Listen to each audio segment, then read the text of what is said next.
20-cent drop. Then we dropped to a low, back to a low of $3.12. Since then, we've gradually creeped back up to a high nearing our ceiling of $3.48 last year. We're down slightly to $3.42 this year. So kind of an interesting situation. We're going to very soon be capped out at that 350, probably as soon as next year. That's good because it gives us a strong position for maintaining our local effort as related to our ongoing eligibility for heavily impacted aid. Our assessed valuation history, we've highlighted a few anomalies here in red in that increase, decrease there in the center of the screen. But for the most part, we have seen an increased assessed valuation in the district.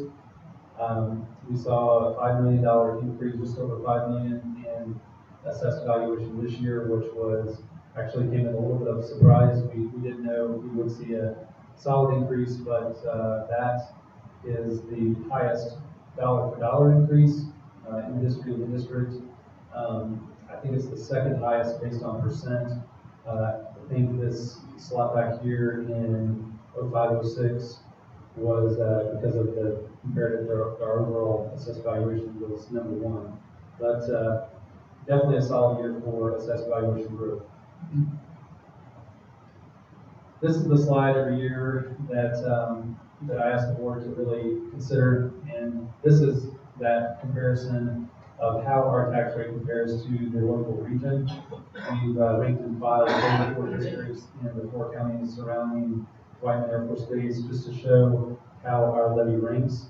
We are consistently down here near the bottom this year at 348. We are third, we're in 32nd of the list. So a couple of different ways to look at that. Number one, it's good news. Our taxpayers are getting a great return on their investment. With one of the lowest tax rates, they're receiving arguably one of the strongest educations in the state. But at the same time, it shows that when you go dollar for dollar on what our taxpayers are paying, they're far below the average when we look at mean, median, or mode. So then I've done kind of a comparison of this 4 county. So the comparison of the full cohort, the mean average is $4.50 for a tax levy. The median is $4.81. Mount Monster again is sitting there at the $3.48. Then if we look at the board identified cohort, this in yellow is the 16 districts that we use for comparison on our teacher salaries. So our Confidence Schools and a couple of others that are plugged in. If you look at that group, a subgroup, again, the average, the mean average is 472 for a levy, median is 481. We're sitting at 348. So moving to the median on both of those, if we were to go to our taxpayers, would net us $950,000 in additional recurring annual revenue through local taxes. Said differently, each cent of tax levy will generate about $7,200. And then in the red, I threw this in just as a food for thought. If we move to the Warrensburg levy, which is this 527, which I would not propose that we would do. But if we chose to do that, that would net about $1.3 million in additional revenues annually. So just some comparisons. It's a safe place to say that for our taxpayers, that we definitely, there should be a little argument over the school taxes being paid as compared to the return on that investment. Impact aid eligibility, just as a reminder, Navamostar Public Schools local effort is enhanced by federal impact aid pursuant to our educational services provided to the military-connected families of Whiteman Air Force Base. The purpose of the federal impact aid is to replace local tax revenues that are lost as a result of the presence of federal property. So for all of the property that exists connected to Whiteman Air Force Base, that property cannot be taxed to gain that local effort.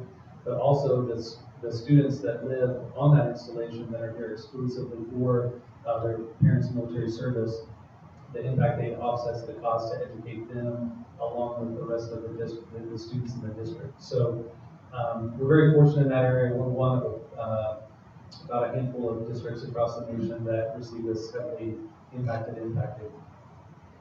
For the 2021 school year, the district anticipates over $7 million in impact aid to supplement our local tax revenues of $2.4 million. This is our impact aid revenue by fund and how that's been distributed. We carry the majority in Fund 1 to support our operations, and then that transfers into Fund 2 to support our teacher salaries and expenses. We send the balance to Fund 4 to accumulate for capital projects or to be used for current capital projects. So for ensuring transparency, the proposed levy for NS 2021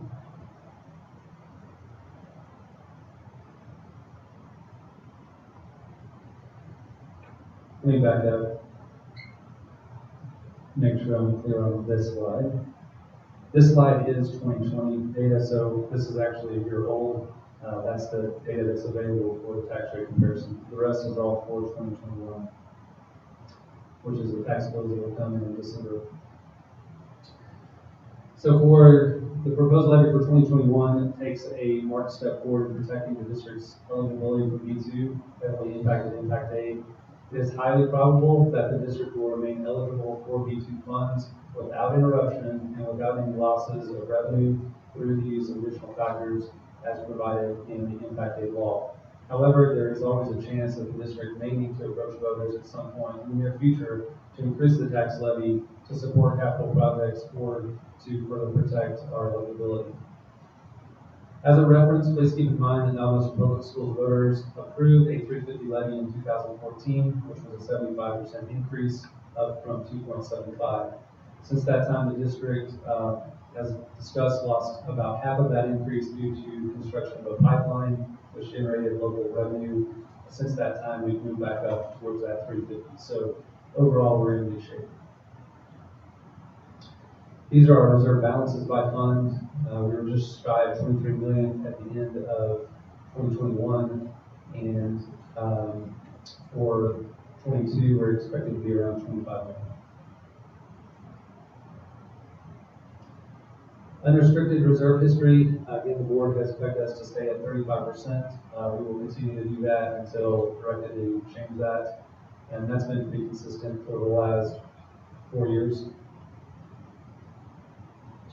Financial forecasted factors in conjunction with the proposed tax rate, impact aid, and other anticipated revenue receipts, the district should expect healthy reserve funds, near 4 months reserve of 35% in Fund 1 for FY22. The proposed budget also calls for reserve funds of $18 million in Fund 4. The approved budget is anticipated to operate as a balanced budget with excess funds accumulating in Fund 1 and Fund 4. The budget has estimated reasonably foreseeable changes in revenues due to the COVID recession. So your takeaways and talking points: assessed valuation is up, and the total local revenue is up. Impact aid funding is up, which is a trend over time. Navajo Public Schools district tax levy is among the lowest in Johnson County and all other surrounding counties around Whiteman Air Force Base. The local tax levy is a key factor in protecting our B2 heavily impacted impact aid, and we must maintain a minimum requirement to meet that threshold. We are in good shape. Navajo Public School District continues to aggressively pursue excellence for our students, employees, and community through the local taxes and through other sources of revenue. The district continues to lead the region academically, as demonstrated by various local, state, and national awards, recognition, and success stories of our students. And again, all of this supports our mission in Navajo Public Schools. Our mission is student success. That concludes my presentation for the tax rate, and I will open that up for feedback, questions, or comments. Is there anybody on the board that has questions, comments? Sir, I have a question. At what point in the future would we really feel like financially we need to increase the tax levy? Because to me, it would be better to throw something out there to the public in smaller chunks versus, wait, oh, now we gotta do this, and then it's a huge thing. I don't know enough about it to formulate a thought on that really, but.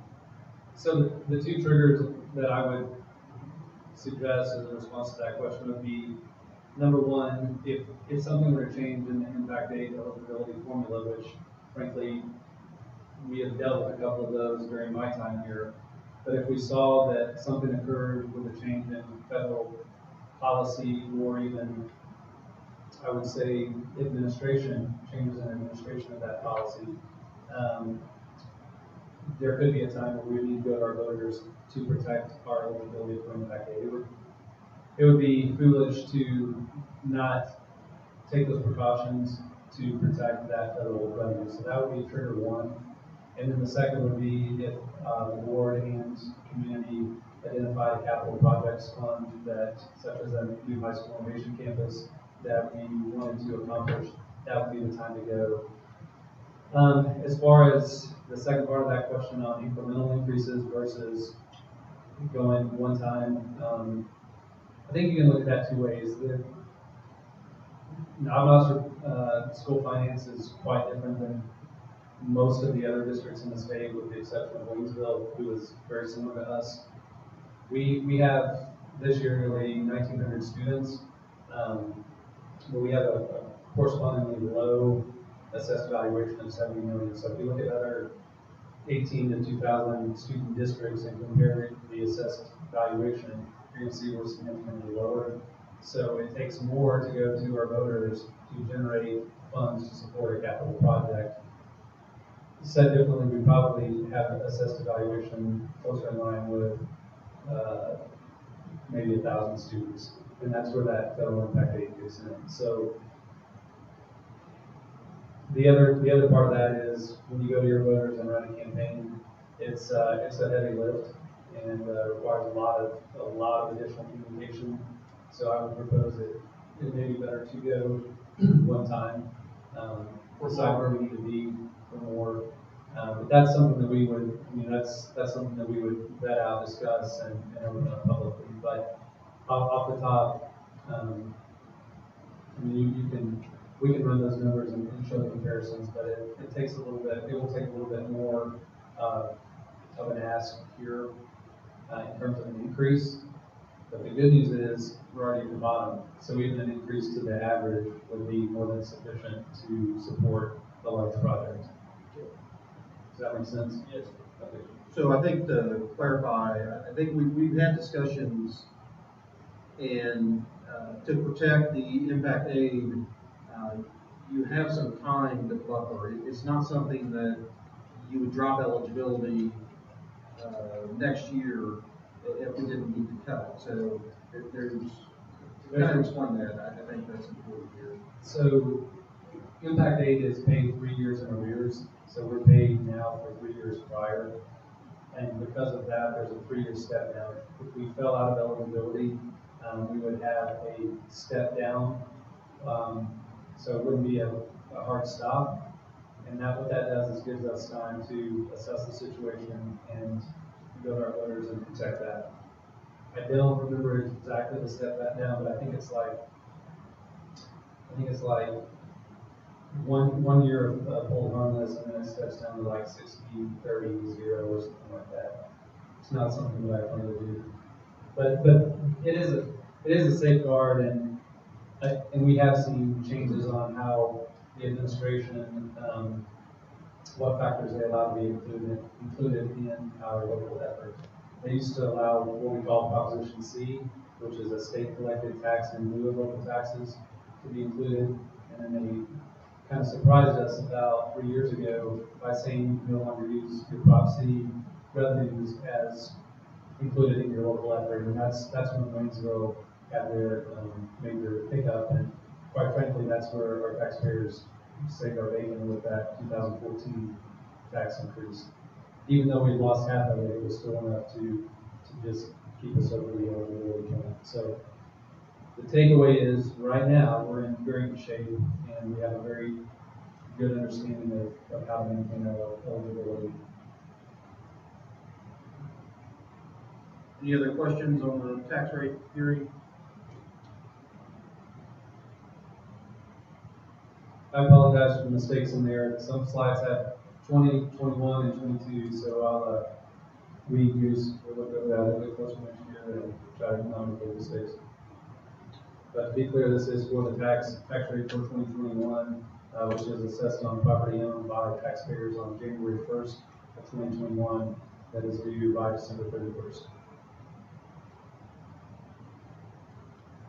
With that, if there's no other questions, comments, we'll need a motion to adjourn the meeting. Or the hearing. Make a motion. Make a motion to adjourn the meeting. Paul Archie made a motion. A second. Kelly seconds. All in favor say aye. Aye. Aye.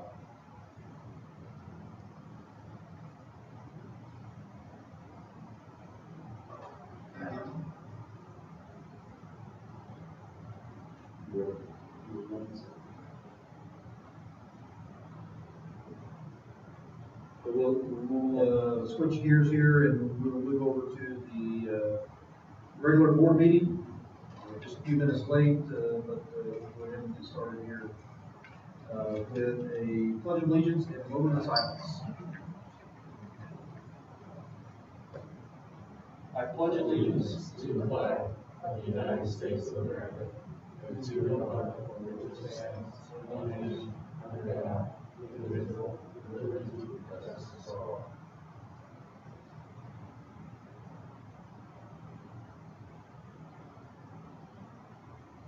Thank you.